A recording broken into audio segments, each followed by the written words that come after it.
Race చేయాలనుకున్నారు కాబట్టి వాళ్ళు ఇండైట్మెంట్ అంటే ఛార్జ్ షీట్లో పెట్టిన దాని ప్రకారము అదాని అన్న ఇండస్ట్రియలిస్టు ఆగస్ట్ 2021లో అప్పటి ముఖ్యమంత్రి జగన్మోహన్ రెడ్డి గారిని కలిశారని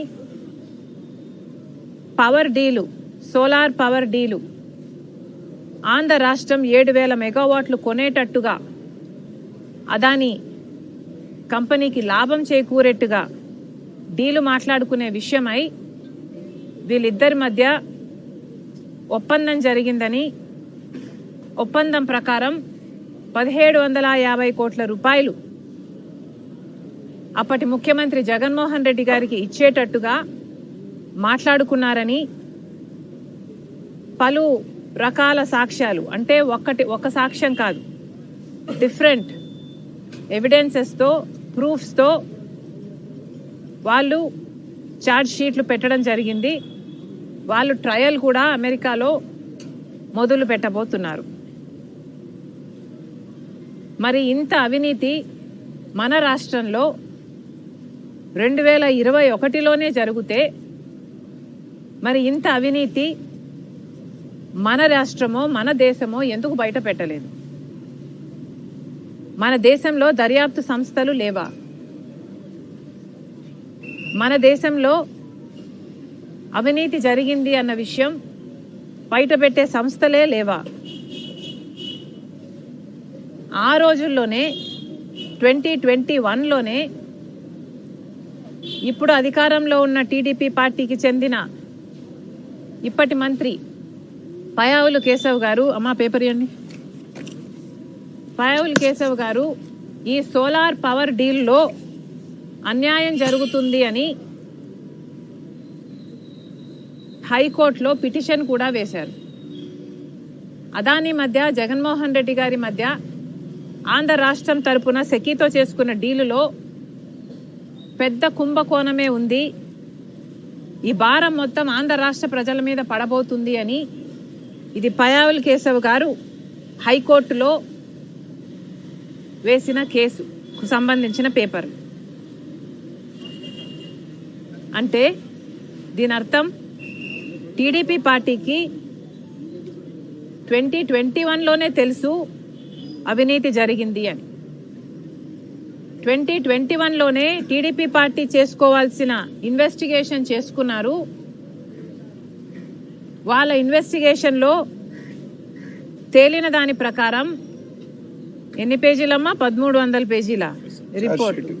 1300 పేజీలతో కూడిన ఈ పిటిషన్ని పయావుల్ కేశవ్ గారు ఆ రోజే వేయటం జరిగింది. ఇదే డీల్ మీద అదాని అనేవాడు అదాని గ్రీన్ సోలార్ పవర్ అమ్మటానికని ఆంధ్ర రాష్ట్ర ముఖ్యమంత్రి జగన్మోహన్ రెడ్డి గారితో చేసుకున్న డీల్ అని, ఇది కుంభకోణం అని ఆ రోజే పయావుల్ కేశవ్ గారు కేసు వేయటం జరిగింది. మరి చంద్రబాబు గారికి తెలుగుదేశం పార్టీకి ఇంత స్పష్టంగా తెలిసిన విషయం, అది కూడా 2021లోనే తెలిసిన విషయం, ఇంత అవినీతి జరిగింది అని, ఇది ఒక పెద్ద కుంభకోణము అని. మరి ఇంతవరకు ఎందుకు ఏమీ చేయటం లేదు? ఇప్పుడు అదే చంద్రబాబు గారు అధికారంలో ఉన్నారు, ఇదే పయావుల్ కేశవ్ గారు మంత్రిగా ఉన్నారు. మరి ఇప్పుడు వీళ్ళు ఏం చేస్తున్నట్టు? వాస్తవానికి ఆలోచించాల్సింది ఏమిటంటే ఇక్కడ నష్టపోయేది ఎవరో కాదు, నష్టపోయేది నాయకులు కాదు, నష్టపోయేది అదాని కాదు, నష్టపోయేది జగన్మోహన్ రెడ్డి గారు కాదు, చంద్రబాబు గారు అంతకంటే కాదు. నష్టపోయేది ఇక్కడ ఆంధ్ర రాష్ట్ర ప్రజలు. పక్క రాష్ట్రంలో ₹99 ఇదే పవర్ సప్లై డీలు చేసుకుంటే ఆంధ్ర రాష్ట్రంలోని అప్పటి ముఖ్యమంత్రి జగన్మోహన్ రెడ్డి గారు మాత్రం ₹2.49 డీల్ చేసుకున్నారు. అంటే 50 పైసలకు ఎక్కువ డీల్ చేసుకున్నారు. అది కూడా 25 సంవత్సరాల కోసం ఒకటే లాకిన్, ఇదే ప్రైస్ను లాకిన్ చేశారు. ఒకప్పుడు సోలార్ పవర్ కొనాలి అంటే పోనీ తయారు చేయాలి అన్న సోలార్ ప్యానెల్సే చాలా ఖరీదయ్యేవి. ఆ రోజుల్లో సోలార్ పవర్ యూనిట్ ధర ప్రొడ్యూస్ చేయాలంటే ₹10 అయ్యేది. ఆ రోజుల్లో ₹10కో ₹11కో రాష్ట్రాలు కొనుక్కునేవాళ్ళు. కానీ ఆ ధరలు తగ్గి క్రమంగా తగ్గుతూ వస్తే ఆఖరికి ఇప్పుడు ₹1.99 వరకు తగ్గితే పక్క రాష్ట్రాలు ఆ రేటుకు డీల్ కుదుర్చుకుంటే ఆంధ్ర రాష్ట్రంలో మాత్రం అప్పుడు జగన్మోహన్ రెడ్డి గారు ₹2.49కు డీల్ కుదుర్చుకున్నారు. ఇదే ప్రైస్ 25 సంవత్సరాలు ఉంటుంది అన్న గ్యారంటీ ఎక్కడా లేదు. క్రమంగా ప్రైసులు తగ్గే కొద్దీ ఇంకొక 5 సంవత్సరాలకు ఈ ₹2.49 కాస్త కూడా 50 పైసలకే దొరకచ్చు బయట. అయినా కూడా ఈ భారము ఆంధ్ర రాష్ట్ర ప్రజల మీద తగ్గబోదు. ఎందుకంటే 25 సంవత్సరాల కోసమని ఆంధ్ర రాష్ట్ర ప్రభుత్వము జగన్మోహన్ రెడ్డి గారు ముఖ్యమంత్రిగా ఉన్న పీరియడ్ లో ₹2.49కే మేము పవర్ కొంటాము 25 సంవత్సరాలు అని సైన్ చేసుకోవడం జరిగింది. దీని సారాంశం ఏమిటి అంటే 25 సంవత్సరాల వరకు ఈ భారం మొత్తం ఆంధ్ర రాష్ట్ర ప్రజల నెత్తిన పడబోతుంది. పర్వాలేదా? జగన్మోహన్ రెడ్డి గారు ముఖ్యమంత్రిగా వద్దు అని కదా చంద్రబాబు గారికి జనాలు ఓట్లేశారు, గెలిపించారు. మరి అలాంటప్పుడు ఆ ప్రజల పక్షాన నిలబడాల్సిన అవసరం ఇప్పుడు చంద్రబాబు గారికి లేదా? ఇంత అవినీతి జరిగితే అవినీతి మీద ఆ రోజు పయావుల కేశవ్ గారు హైకోర్టు కూడా వెళ్తే మరి ఇప్పుడు కనీసం ఎంక్వైరీ వేయటానికి కూడా మీరు ఎందుకు భయపడుతున్నారని అడుగుతున్నాం. మొన్న అసెంబ్లీలో చంద్రబాబు గారు మాట్లాడుతూ కనీసం అదానీ అన్న పేరు ఉచ్చరించడానికి కూడా భయపడుతున్నారు. అవినీతి జరిగిందని చెప్తున్నారు, జగన్మోహన్ రెడ్డి గారు డబ్బులు తీసుకున్నారని చెప్తున్నారు, కానీ ఇచ్చింది మాత్రం అదానీ అని చెప్పడానికి భయపడుతున్నారు. ఎందుకంటే అదానీ బీజేపీ మనిషి కాబట్టి, మోడీ మనిషి కాబట్టి, చంద్రబాబు గారికి టీడీపీకి అలయన్స్ ఉంది కాబట్టి. అంటే వాళ్ళ స్వార్థ రాజకీయాల కోసం, వాళ్ళ స్వార్థ రాజకీయ ప్రయోజనాల కోసం అదానీని కాపాడే పనిలో పడ్డారు చంద్రబాబు గారు. ఏ అదానీ మీద అయితే పయావుల కేశవ్ గారు కేసు వేశారో అదే అదానీని కాపాడే పనిలో పడ్డారు ఇప్పుడు చంద్రబాబు గారు, ముఖ్యమంత్రి గారు. ఇక బీజేపీకి అదానీకి ఉన్న సంబంధం గురించి వేరే చెప్పనవసరమే లేదు. కేంద్ర స్థాయిలో అదానీ అవినీతి గురించి, ఈ డీల్ గురించి కూడా లీడర్ ఆఫ్ అపోజిషన్ గా రాహుల్ గాంధీ గారు పార్లమెంటులో సైతం పార్లమెంట్ స్తంభించే విధంగా దీని మీద ఎంక్వైరీ జరగాలి అని అడుగుతూనే ఉన్నారు. అయినా కూడా అదానీ బీజేపీ పార్టీకి ఫండ్ చేసేవాడు కాబట్టి ఆ అదానీని కాపాడే పనిలో ఉన్నాడు మోడీ గారు. కాబట్టి ఇంతవరకు జాయింట్ పార్లమెంటరీ కమిటీ వేయమని ఎన్నిసార్లు అడిగినా కూడా ఇంతవరకు కూడా ఒక్క ఎంక్వైరీ కూడా పడలేదు అదానీ మీద. మోడీ గారి చేతిలోనే ఉన్నాయి సిబిఐ, ఈడీ ఇవన్నీ కూడా. కానీ ఈ దర్యాప్తు సంస్థలు ఎక్కడా ఏవి బయట పెట్టలేదు. మన వాళ్ళు కనుక్కోలేనిది, మన సిబిఐ, మన ఈడీ కనుక్కోలేనిది ఎక్కడో అమెరికాలో ఎఫ్బిఐలో వాళ్ళు మన రాష్ట్రంలో, మన దేశంలో అవినీతి జరిగింది అని వాళ్ళు బయట పెట్టారు అంటే ఎంత సిగ్గుచేటు. అంటే మనమంత చేతగాని వాళ్ళమా? సిబిఐ అంత చేతగానిదా? ఈడీ అంత చేతగానిదా? మోడీ అంత చేతగాని వాడా? వీటికి సమాధానం చెప్పాల్సి ఉంటుంది. ఇప్పుడు చంద్రబాబు గారు ఇక్కడ ముఖ్యమంత్రిగా ఉన్నారు. చంద్రబాబు గారి ఇప్పుడైనా కూడా, కనీసం ఇప్పుడైనా కూడా చంద్రబాబు గారికి ఇన్ని విషయాలు తెలిసి ఈ భారం మన రాష్ట్ర ప్రజల మీద పడబోతుంది అని తెలిసి కూడా ఇంతవరకు కూడా ఒక్క ఎంక్వైరీ కూడా వేయలేదు. కాబట్టే ఈ రోజు మేము ఇక్కడికి ఏసీబీ దగ్గరికి వచ్చి మేమైనా కంప్లైంట్ ఇస్తే వీళ్ళ కనువిప్పు కలుగుతుందేమో, ఎంక్వైరీ ఇన్వెస్టిగేషన్ చేస్తారేమో, ఈ డీలు క్యాన్సల్ అయితే ఆ భారం మన నెత్తిన పడదు, మన ప్రజల నెత్తిన పడదు కాబట్టి మేము ఇక్కడికి రావడం జరిగింది. కానీ నిజంగానే ఏసీబీకి ఆ స్వేచ్ఛ ఉందా? లేకపోతే ఏసీబీ ఏమైనా ఇలా కింది పెట్టుకున్నా, కింది పెట్టమ్మా, ఎక్కడ పెడుతున్నావు? కొంచెం కింది పెట్టుకోండమ్మా. ఇలా ఏమైనా ఏసీబీ చంద్రబాబు గారి పంజరంలో ఉందా? చంద్రబాబు గారు సమాధానం చెప్పాలి.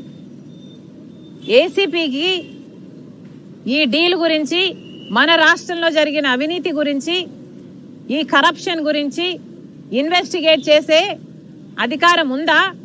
లేకపోతే చంద్రబాబు గారి పంజరంలో చిక్కుకొని ఉందా? చంద్రబాబు గారు సమాధానం చెప్పాలి. ఏసీపీ కూడా నిరూపణ చేసుకోవాలి. మీది యాంటీ కరప్షన్ బ్యూరో. మరి మీరు కరప్షన్ మీద సుమోటోగా తీసుకొని అయినా సరే మీరు ఎంక్వైరీ చేయడానికి వీలు ఉంది. కానీ ఇంతవరకు కూడా ఏ ఒక్క సంస్థ అయినా ఎంక్వైరీ చేస్తాము అని అంటం లేదు. చంద్రబాబు గారు అయితే ఇక దాని గురించి మాట్లాడడం కూడా మానేశారు. మరి ఇప్పుడు చంద్రబాబు గారు సమాధానం చెప్పాలి. ఏసీబీ ఇది పచ్చ కలర్ లో ఉంది, అర్థమవుతుందమ్మా సింబాలిక్ గా. ఏసీబీ టీడీపీ పంజరంలో ఉందా? ఏసీబీని విడుదల చేయండి. ఏసీబీ ఒక దర్యాప్తు సంస్థ. ఏసీబీ ప్రజల కోసం పనిచేయాలి. ప్రజల కోసం పనిచేసే ఏసీబీని తన పని చేయనిస్తే ఈ డీలుకున్న మరకని, ఈ డీల్లో ఉన్న కరప్షన్ ని బయట పెడితే డీల్ క్యాన్సిల్ అవుతుంది. డీల్ క్యాన్సిల్ అవ్వకపోతే 25 సంవత్సరాల పాటు అధిక ధరలు కరెంటు బిల్లుల రూపంలో ఆంధ్ర రాష్ట్ర ప్రజలు ఎక్కువ ధర చెల్లించాల్సి ఉంటుంది. ఇప్పటికే చంద్రబాబు గారు ముఖ్యమంత్రి అయ్యారు, 6 నెలలు అయింది. ఈ 6 నెలల్లోనే చంద్రబాబు గారు ఈ నెల నుంచి ఎలక్ట్రిసిటీ ఛార్జీలు పెంచారు. ఇప్పటికే ప్రతి ఇంటి మీద 30% ఎలక్ట్రిసిటీ ఛార్జీలు అదనంగా కట్టాల్సి ఉంటుంది. ఈ భారం ఏం సరిపోదు అన్నట్టు మళ్ళీ ఈ కొత్త డీల్, అదానీ డీల్లో మళ్ళీ ఈ భారం మళ్ళీ ప్రజల మీదనే పడబోతుంది. దాదాపు 1,50,000 కోట్ల రూపాయలు ఆంధ్ర రాష్ట్ర ప్రజల నెత్తిన మీద మోపబోతున్నారా? చంద్రబాబు గారు సమాధానం చెప్పాలి. ఇది నిజంగా చాలా దురదృష్టకరం.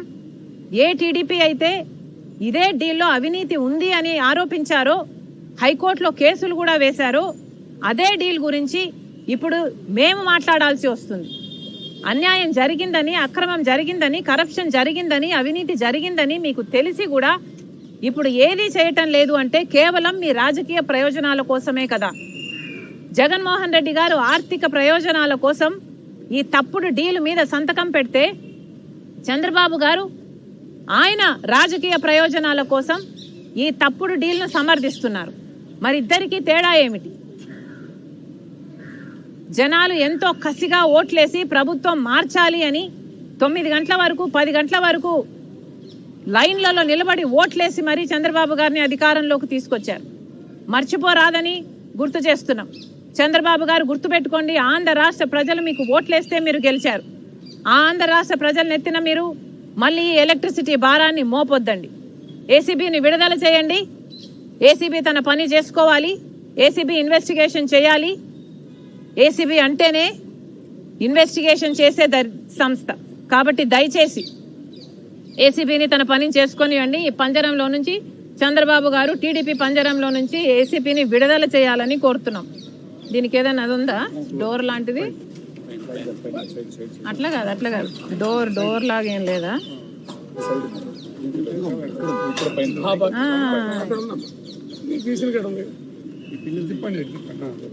ఇదా? ఓకే చంద్రబాబు గారు, ప్లీజ్ రిలీజ్ ఏసీబీ. ఓకే అమ్మా, థ్యాంక్ యూ గైస్.